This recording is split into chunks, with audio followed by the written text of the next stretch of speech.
क्या आपने सुडोंगपू और मोंक की कहानी सुनी है? नहीं सुनी? तो आइए आज मैं आपको सुनाता हूँ सुडोंगपू और एक मोंक की बहुत ही विचित्र कहानी। हुआ यूं कि एक गांव में सुडोंगपू नाम का एक इंसान रहता था और उसका सबसे बड़ा काम था दूसरों को क्रिटिसाइज करना। कोई भी कुछ काम करे उसको जाके उसको क्रिटिसाइज करना बहुत ज़रूरी था, टू द पॉइंट कि जब तक वो आदमी रिएक्ट करके उसको मारने को नहीं आता या उसको चार गालियां नहीं सुनाता तब तक सुडोंगपू जी को मज़ा ही नहीं आता था लाइफ में। उनका काम ही यही था, हर सुबह उठ के अब किसको क्रिटिसाइज करना है, अब किसके पीछे लगना है, अब किसके बारे में क्या गॉसिप करनी है, क्या बात करनी है। तो सुडोंगपू को एक मॉन्क के बारे में पता चला और वो मॉन्क की एक खासियत थी कि कभी भी वो मॉन्क गुस्सा नहीं होता। कभी भी वो मॉन्क को कभी कुछ भी कह दो उसे गुस्सा नहीं आता। ये सुन के तो सुडोंगपू के मुंह से जैसे लीरें टपकने लगी। उसके लिए तो ये गॉड सेंड अपॉर्चुनिटी था। तो सुडोंगपू जी ने अपना बोरिया बिस्तर पैक करके वो मॉन्क के पास गए। मॉन्क के पास बैठे और शुरू हो गए। ये कोई काम है? मॉन्क बनते हो, भिखारी बनते हो?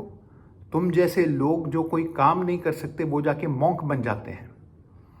तुम जैसे लोग भीख मांगते हैं। तुम जैसे लोगों की दुनिया में कोई ज़रूरत ही नहीं है। और उसने अपने तरकश में जितने तीर थे उसने सारे के सारे मॉन्क के ऊपर चलाता चला गया। पर मॉन्क सुडोंगपू को एकटक देखता रहा, मुस्कुराते हुए, बिना कोई रिएक्शन दिए। ये देख के सुडोंगपू को बहुत गुस्सा आया कि मैं इतना कुछ बोल रहा हूँ और ये आदमी ना टस से मस, कोई इसके रिएक्शन नहीं, कोई कुछ नहीं। अब तक मैंने जितना इसको बोला है किसी और को बोला होता तो मेरे को अब तक खून भी कर चुका होता।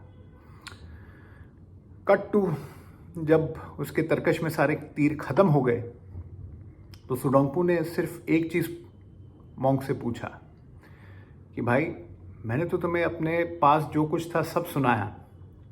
अब मैं तुमसे सुनना चाहता हूं कि मुझ में तुम्हें क्या दिखता है।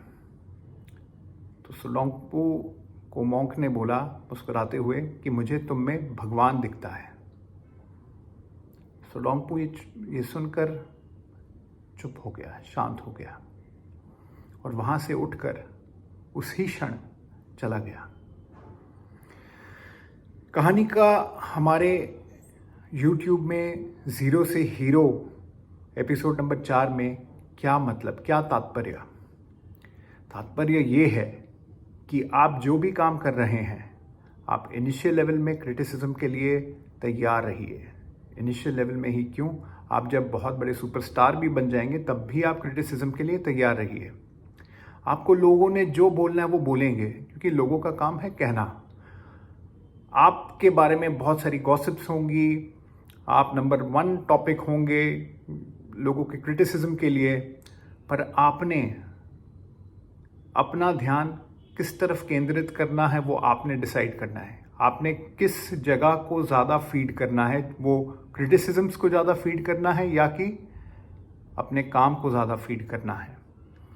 तो बिना अपना फोकस गवाए, अपने लक्ष्य पे ध्यान रखते हुए अपना काम करते चलिए और इसके बारे में कोई चिंता मत करिए कि आपके बारे में लोग क्या कह रहे हैं, लोगों की क्या कमेंट्स आ रही है।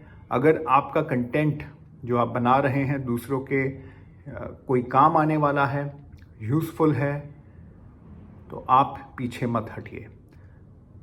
अगर आपका कंटेंट किसी को क्रिटिसाइज करने पे है और किसी के बारे में बुरा करने को है तो आप ज़रूर सोचें। बट अगर आपका कंटेंट किसी की भलाई कर रहा है, किसी को स्ट्रेस में एक मुस्कुराहट दे रहा है, किसी को नॉलेज दे रहा है, किसी को बढ़ने की हिम्मत दे रहा है, हौसला दे रहा है, तो आप पीछे ना हटें। आशा करता हूँ आपको इस कॉन्वर्सेशन से कुछ अच्छा समझने को मिला होगा और अगर मिला है तो इसको लाइक, शेयर और सब्सक्राइब करें और मुझे प्रोत्साहित करें। और मैं मिलूँगा आपसे बहुत जल्द ही एपिसोड नंबर 5 के साथ। Thank you, take care.